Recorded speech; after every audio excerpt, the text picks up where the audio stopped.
పశ్చిమాసియాలో పరిస్థితి నివురుగప్పిన నిప్పులా ఉంది. ఇజ్రాయెల్, ఇరాన్ దేశాల మధ్య యుద్ధ మేఘాలు కమ్ముకున్నాయి. ఇరు దేశాలు తమ సరిహద్దుల వద్ద భారీగా సైనికులు, యుద్ధ ట్యాంకులను మోహరించాయి. నార్త్ ఇజ్రాయెల్లో ఉన్న మిలిటరీ స్థావరాలే లక్ష్యంగా ఇరాన్ డ్రోన్లతో విరుచుకుపడుతున్నది. అటు ఇజ్రాయెల్ కూడా ఇరాన్పై వైమానిక దాడులకు దిగుతుంది. వరుసగా జరుగుతున్న ఘటనలతో మిడిల్ ఈస్ట్ కంట్రీస్ లో తీవ్ర ఆందోళన నెలకొంది.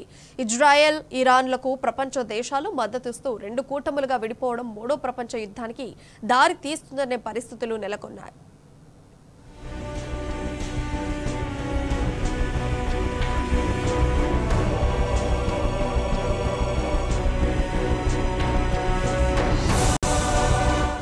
హమాస్, హిజ్బుల్లా నేతల హత్యతో పశ్చిమాసియాలో ఉద్రిక్తతలు వేగంగా పెరుగుతున్నాయి. ప్రస్తుతం అక్కడ పరిస్థితి ఎప్పుడైనా పేరడానికి సిద్ధంగా ఉన్న అగ్నిపర్వతంలా ఉందని విశ్లేషకులు చెప్తున్నారు. కాల్పుల విరమణపై ఇప్పటి వరకు మిణుకుమంటున్న ఆశలు ఈ పరిణామాల తర్వాత పూర్తిగా సన్నగిల్లాయని స్పష్టమవుతోంది. హమాస్ రాజకీయ విభాగం అధిపతి హనియే హత్య తర్వాత హమాస్, ఇజ్రాయెల్ వివాదం, ఇరాన్, ఇజ్రాయెల్ మధ్య ఘర్షణ మరింత తీవ్రమైందనే అభిప్రాయం వ్యక్తమవుతోంది.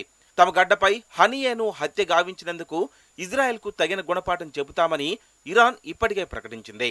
పశ్చిమాసియాపై కోల్పోతున్న తన పట్టును నిలబెట్టుకోవడానికి అమెరికా దీనిని ప్రాంతీయ యుద్ధంగా మార్చాలని చూస్తోందని, ఇరాన్ను కవ్వించి ఈ యుద్ధంలోకి లాగడంలో ఆంతర్యం ఇదేనని అంతర్జాతీయ రాజకీయ విశ్లేషకులు అంచనా వేస్తున్నారు.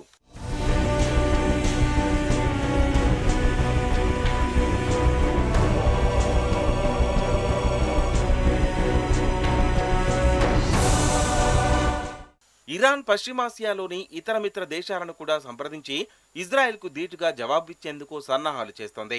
మరోవైపు అమెరికా అధ్యక్షుడు బైడెన్ నెతన్యాహుకు ఫోన్ చేసి ఇజ్రాయెల్కు తన పూర్తి మద్దతు ఉంటుందని చెప్పారు.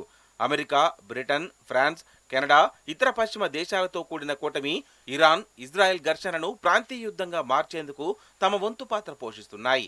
అమెరికా రక్షణ మంత్రి లాయిడ్ ఆస్టిన్ బాలిస్టిక్ క్షిపణులు, డిస్ట్రాయర్లు, క్రూయిజ్ క్షిపణులు, పలు ఫైటర్ స్క్వాడ్రన్లు, Abraham Lincoln carrier, USS Theodore Roosevelt వంటి భారీ యుద్ధ విమాన వాహక నౌకలను ఇజ్రాయెల్కు తరలించాలని ఆదేశించారు. ఉద్రిక్తతలు తీవ్రతరమవుతున్న నేపథ్యంలో పశ్చిమాసియా నుంచి, ముఖ్యంగా లెబనాన్ నుంచి తమ దేశానికి చెందిన పౌరులను వెంటనే ఖాళీ చేసి ఏ విమానం దొరికితే ఆ విమానంలో వెనక్కి వచ్చేయాలని బీరూట్లోని తమ ఎంబసీల ద్వారా America, Britain, Sweden, France, Canada, Jordan అడ్వైజరీలు పంపాయి. భారత్ కూడా ఇటువంటి అడ్వైజరీనే జారీ చేస్తూ బీరూట్లోని ఎంబసీకి టచ్లో ఉండాలని కోరింది. ఇప్పటికే పలు విమాన సర్వీసులు మూసివేసినప్పటికీ కొన్ని కమర్షియల్ విమాన సర్వీసులు నడుస్తున్నందున వాటిలో వచ్చేయాలని ఆ అడ్వైజరీలో కోరింది. పెరుగుతున్న ఉద్రిక్తతలపై ఈజిప్టు విదేశాంగ మంత్రి తీవ్ర ఆందోళన వ్యక్తం చేసింది.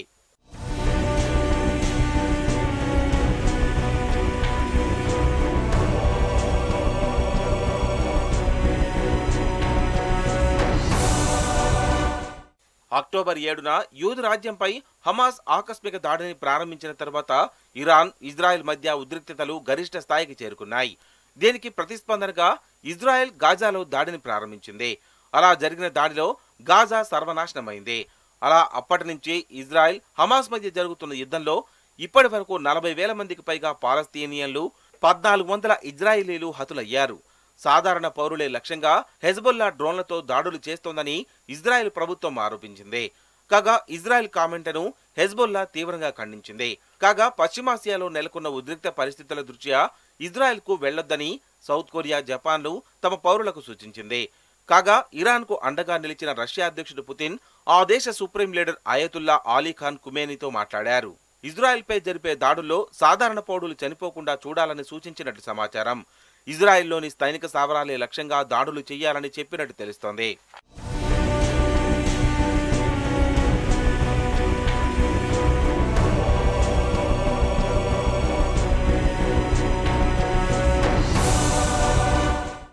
పశ్చిమాసియా దేశాల్లో యుద్ధ వాతావరణం కనిపిస్తోంది.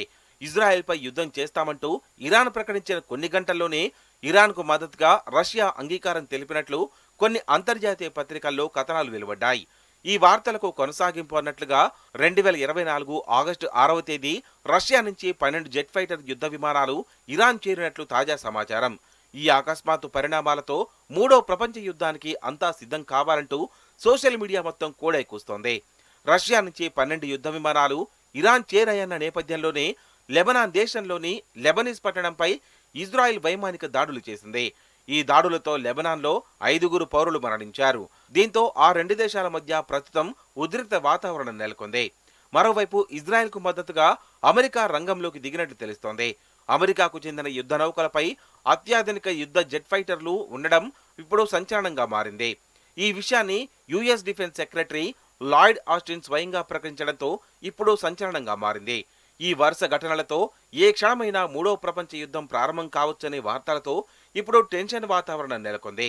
పశ్చిమాసియా దేశాల్లో పరిస్థితులు తీవ్రమైతే ప్రపంచ దేశాలపై ప్రభావం తప్పదనే అభిప్రాయం వ్యక్తమవుతోంది.